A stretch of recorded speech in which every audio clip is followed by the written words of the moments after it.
right, so in this video, I'm going to be talking about the marathon that I just completed. And so on October 8th, 2023, I ran my first marathon in Victoria, British Columbia, and it was one of the greatest experiences of my entire life. I have a little bit of a cold right now that I kind of carried into the marathon, but honestly it was no excuse. Everything was perfect.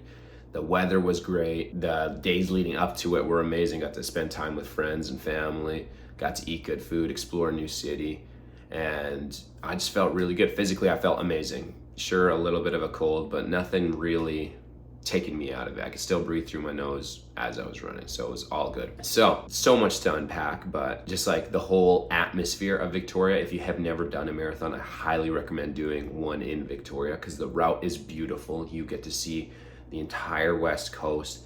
You're on the ocean, you get to see a beautiful city, run through the neighborhoods, lots of support.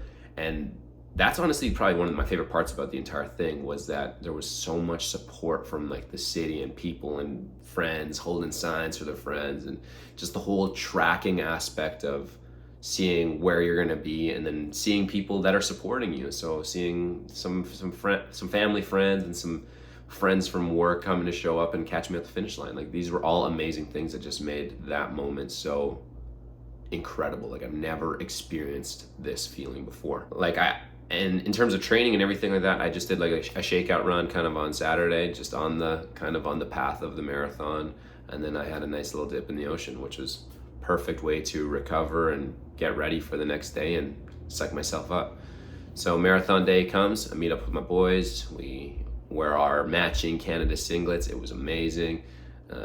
We started the race kind of next to each other for about 2 seconds, and then we lost each other pretty much immediately after. But yeah, so it was a pretty nice moment of like camaraderie and brotherhood that I really love, and what makes sports and athletic events so special.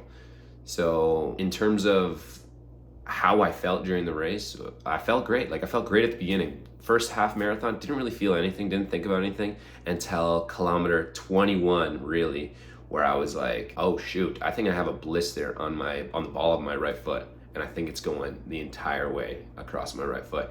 And I was like, the entire time I told myself, I'm gonna feel a bunch of stuff that's gonna tell me to stop running.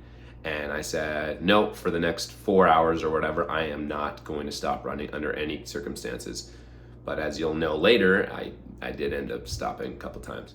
So that pain in my foot, some clicks in your knees, all these things, it's like your body's gonna do that. It makes sense. It's a 42-kilometer run. Your body is going to tell you to stop. It does not want you to do this because it is uncomfortable, it is painful. And so it's really just a mental match. And my friends told me I was doing it raw because I wasn't listening to anything during the run. They were listening to the soccer games and doing this stuff, and everyone was listening to music. But I honestly thought before the event that you weren't allowed to listen to anything and you just had to raw dog it, as to say. So I did it raw. I brought my headphones just in case it was getting like worrisome, though I didn't have any issue with actually needing music at any time. So 21 kilometers goes by, feeling pretty good. Well, how about I start with what I finished with? I finished with a 4:04. And my goal was to go below 4 hours. So 4 minutes sounds just awful if you are, anyone else, and if you're on the outside looking in. I am not mad at it at all. It was my first marathon. I'm pretty stoked that I even got that close. Could I have done under 4? Absolutely, I could have. I think I left some in the tank in fear of not wanting to crash and bonk, because above the 4 hour or below the 4 hour goal, I wanted to get under 4 hour goal, but more importantly, I wanted to not stop running. And so at kilometer 16, I got the bubbles in my tummy, and I said, no, there's no way. I saw a porta potty, no lineup, screw it, I'm going. Had to go, evacuated the building, got ready, sanitized up, started back running again. And at that moment, I was ahead actually of the 4 hour pacers. And so I was feeling good. I'm like, man, maybe I can catch it for 350 pacers. Anyways, after that washroom break, I was behind the 4 hour pacers. I'm like, whatever, I'll catch up to them. Caught up to them in a couple kilometers, started beating them.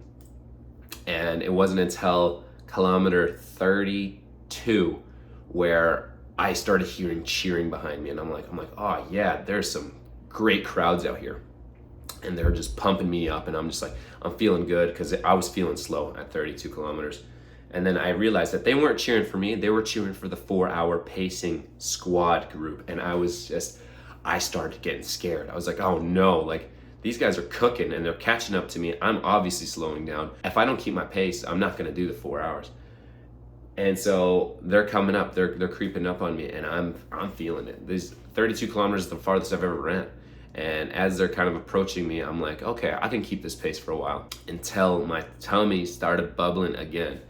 And you know, if I was going for like an under 3 hour, or like if I'm trying to qualify for Boston, let's say, then yeah, maybe I would shit myself for a good time. But the 1 minute here, the 2 minutes here of going to the washroom actually didn't affect me as much as I'd like to blame for me just barely missing the cusp of the under 4 hour mark, because I honestly could have pushed for harder. And that's just something that I'll have to live with, and something that I'll take into the next one, is I know that I have more in the tank, and that I think I would like to increase my speed and push a little bit harder, because like I said, I know I had more in the tank.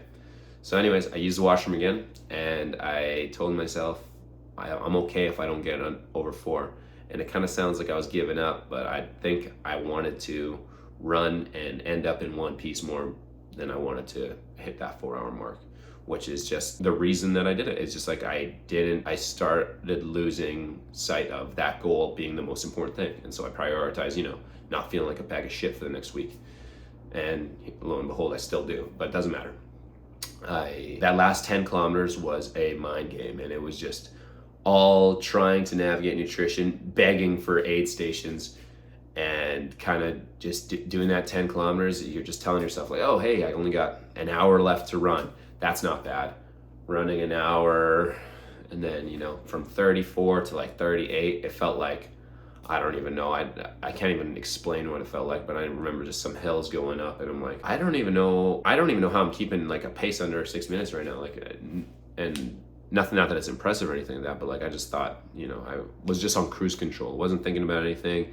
And for the entire race, basically up until 35 kilometers, I had a big smile on my face. I was so pumped. I was like, I can't believe I'm here. The weather's amazing. Like, the people out here are just got such good energy. And I feel great. Like, I couldn't have asked for a better marathon day. And so I was just smiling, just like running by people, and people probably thought I was a freak because I was just smiling the entire time.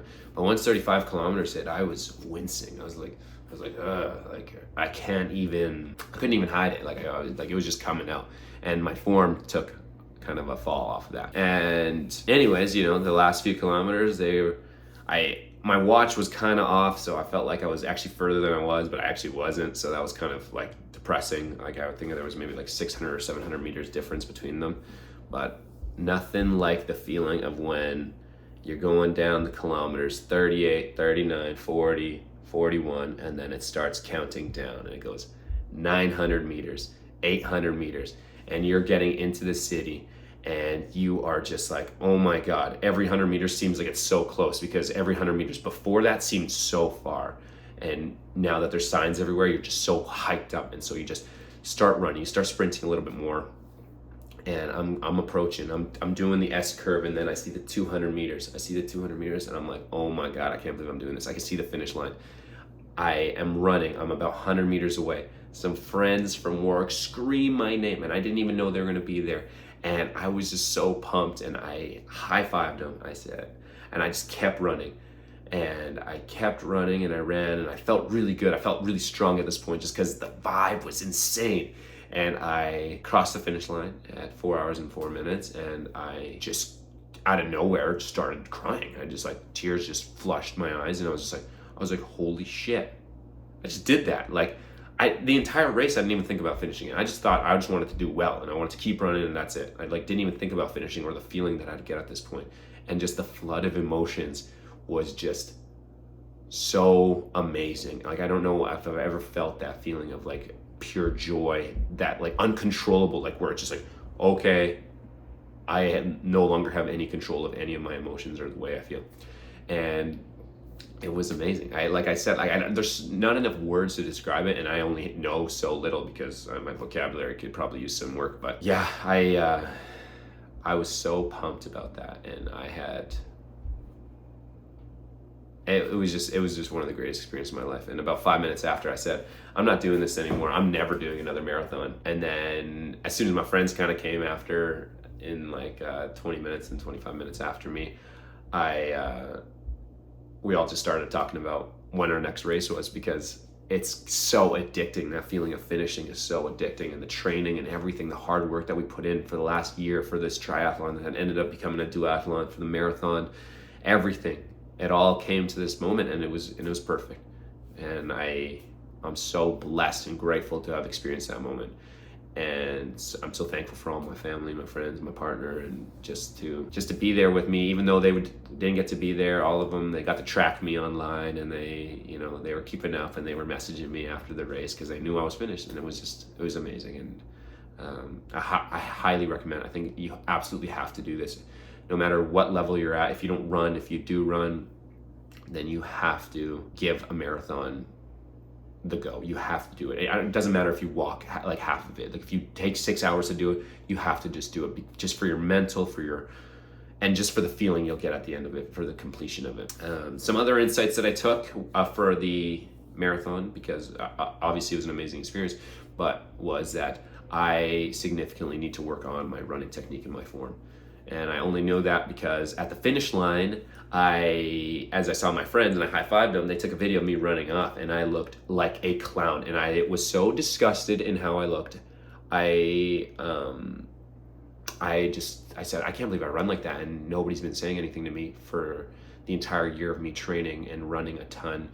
Albeit I've been injury-free, so like that's what my physio friend said, and he said, if you're injury-free, like, I mean, what's the change? But I couldn't stand to even look at it. So in the next video, I am kind of or in the next couple of videos, I want to talk about how I plan to reset my running, my form, and really strengthen my feet, because that was an issue that I was seeing, and it was obvious. I overpronate like a MF, and I need to address that. And the shoes that I was wearing were super cushiony. I didn't feel a thing. And the thing that ended up hurting the most after the race was my shoulder, just from frickin' doing this as I'm running. But like my feet weren't hurting, and so that's an issue. Anyways, that's something to address in another video, but I plan on starting kind of like a plan to strengthen myself from the feet upwards, and then prepare myself for the next race, which I will update you on probably pretty shortly. So anyways, like I said, best experience ever. You have to do it. Get after it. Take 8 months. If you've never started running, take a year, whatever. Hire a coach off of Fiverr. That's what I did. God bless my coach for doing this and just setting me up on the right foot and giving me all the details and all the secrets and the tricks of the trade. So do it. You got this. Rep the set. All right.